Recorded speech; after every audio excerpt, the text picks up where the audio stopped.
Today, let's take a look at working with text and headline in our border. If you watched the last video, you saw how all text on your site are configured as paragraph text or header text, the latter of which is assigned to a H1, H2, H3, and so on, depending on how prominent or relevant the text is to the page and to SEO.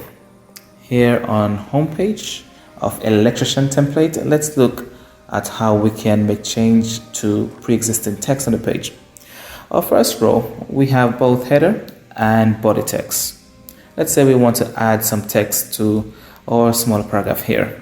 Just double click into text box and we're instantly given a cursor for typing as well as toolbar with a number of text styling features. So if we want to add some text, simply type, get a free quote today. It's that simple.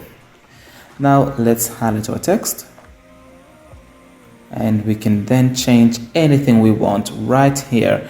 So make it bold, underlined, italicized.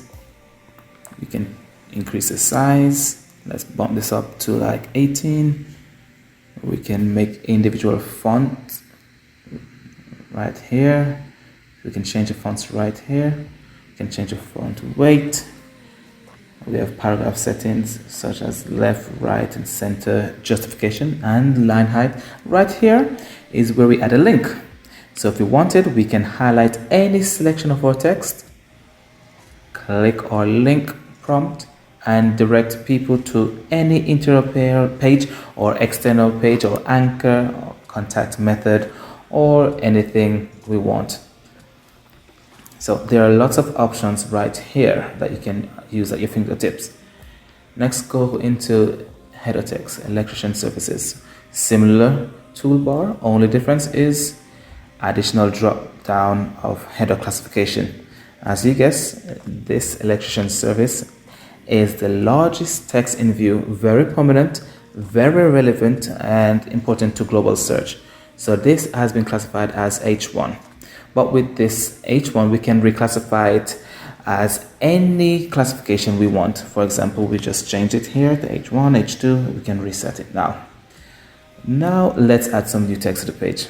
Let's go to the widget panel. Let's go to basics. Take note of text, that's important. This is body text, paragraph text, and large title and small title. Let's take a small title and implement it on our page. So we click and drag it out of the panel, and before we release our mouse, we can pinpoint exactly where we want it to go. Let's put it right above this list here, and we'll drop it. Look at that, beautiful. Nice. Let's enter some text, our mission, and we can customize just as before. Now, just because this widget says H3 in the library, it doesn't mean we are locked there. We can use the drop down and change it to H4. So we wanted an H4. There we go. As easy as that.